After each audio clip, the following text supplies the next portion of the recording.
జననీ జన్మభూమిత్య స్వర్గాదపి గరియేసి. శ్రీత గౌరవనీయులైన కరస్పాండెంట్ గారికి, చైర్మన్ గారికి, ప్రిన్సిపల్ మేడం గారికి, డీన్ గారికి, నాతోటి పనిచేస్తున్నటువంటి ప్రియాతిప్రియమైన ఉపాధ్యాయులకు, రేపటి భావి భారత నిర్మాతలైన విద్యార్థులందరికీ నా యొక్క 77వ గణతంత్ర దినోత్సవ శుభాకాంక్షలు తెలియజేస్తున్నాను. ఈరోజు జనవరి 26. ఆకాశమంతా హాస్యం, సముద్రమంతా ధైర్యం కలిగిన రోజు. బ్రిటిష్ బానిస సంఖ్యలను తెంచుకున్న భారతావని తనకంటూ ఒక రాజ్యాంగాన్ని, ఒక గమ్యాన్ని, ఒక గౌరవాన్ని లభించుకున్న చరిత్రాత్మక పర్వదినం.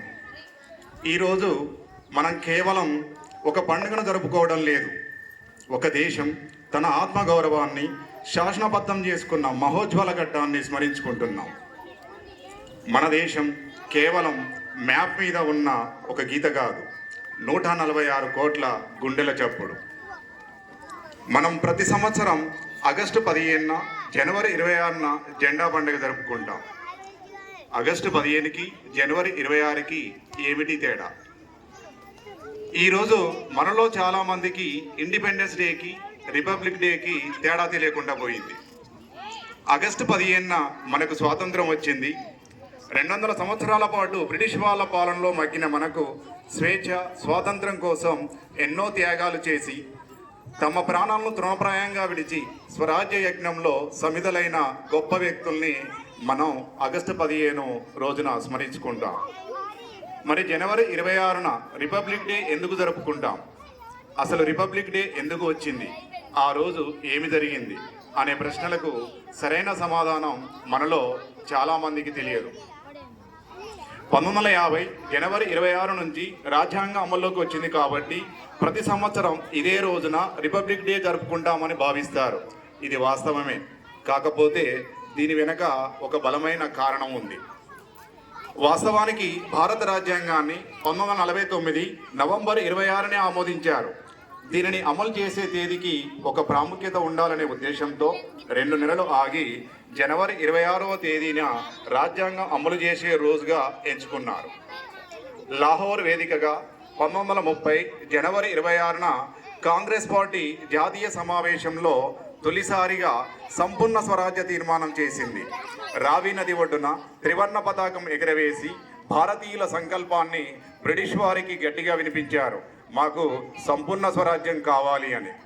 అంటే భారతదేశం పూర్తి స్వేచ్ఛ కోసం పోరాడడానికి నిర్ణయించిన రోజు. జలియన్ వాలాబాగ్ ఉదంతం, సుభాష్ చంద్రబోస్, జవహర్లాల్ నెహ్రూ వంటి నేతలు కాంగ్రెస్ పార్టీలో వేడి పుట్టించి పూర్ణ స్వరాజ్య తీర్మానాన్ని ప్రకటన చేయించడంలో సఫలమయ్యారు. అంతటి చరిత్రాత్మక ప్రాధాన్యత ఉన్న తేదీకి చిరస్థాయి గుర్తింపు ఇవ్వాలన్న ఉద్దేశంతో నవభారత నిర్మాతలు మరో 2 నెలలు ఆగి 1950 జనవరి 26 నుంచి రాజ్యాంగాన్ని అమల్లోకి తెచ్చారు. అప్పటి వరకు ఉన్న బ్రిటిష్ కాలం నాటి భారత ప్రభుత్వ చట్టం 1935 రద్దు చేయబడి 1950 జనవరి 26 నుంచి భారతదేశం సర్వసత్తాక, సామ్యవాద, లౌకిక, ప్రజాస్వామ్య, గణతంత్ర రాజ్యంగా అవతరించింది. స్వాతంత్రం వచ్చిన తర్వాత దేశానికి రాజ్యాంగం ఉండాలని భావించిన నాటి దార్శనికులు, మేధావులు అంతా కూర్చొని ఇప్పుడు మనం వర్తమానంలో ఎక్కడ ఉన్నాం, భవిష్యత్తులో ఎక్కడికి వెళ్ళాలి, ఏమి చేయాలి, మన ప్రణాళికలు ఏంటి అని కూర్చొని రాజ్యాంగాన్ని ఏర్పాటు చేసేందుకు డాక్టర్ బాబు రాజేంద్ర ప్రసాద్ అధ్యక్షతన రాజ్యాంగ పరిషత్తును ఏర్పాటు చేశారు. మొట్టమొదటిసారిగా భారతదేశానికి ఒక రాజ్యాంగం అవసరమని 1914లో గోపాలకృష్ణ గోఖలే అభిప్రాయపడ్డారు.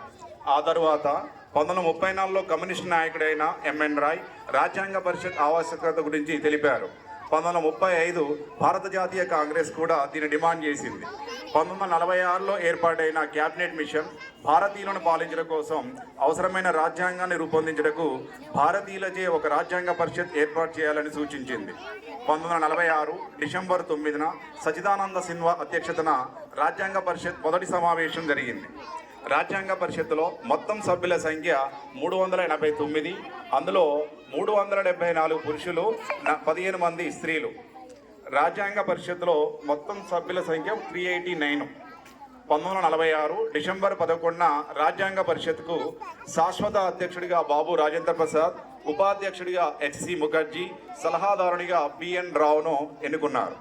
రాజ్యాంగ పరిషత్ వివిధ అంశాల పరిశీలనకు 22 కమిటీలను ఏర్పాటు చేసింది. అందులో 12 విషయ నిర్ణాయక కమిటీలు, 10 విధాన నిర్ణాయక కమిటీలు. వీటిలో అతిపెద్ద కమిటీ సలహా కమిటీ.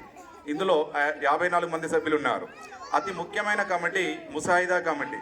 దీన్ని 1947 ఆగస్టు 29న 7 సభ్యులతో ఏర్పాటు చేసింది. దీనికి చైర్మన్గా బిఆర్ అంబేద్కర్ను, సభ్యులుగా గోపాలస్వామి అయ్యంగార్, అల్లాడి కృష్ణస్వామి అయ్యంగార్, కెఎం మున్షి, సయ్యద్ మొహమ్మద్ షాదుల్లా, ఎన్ మాధవరావు, టిటి కృష్ణమాచారి. ఈ కమిటీ మొత్తం 141 రోజులు పనిచేసింది.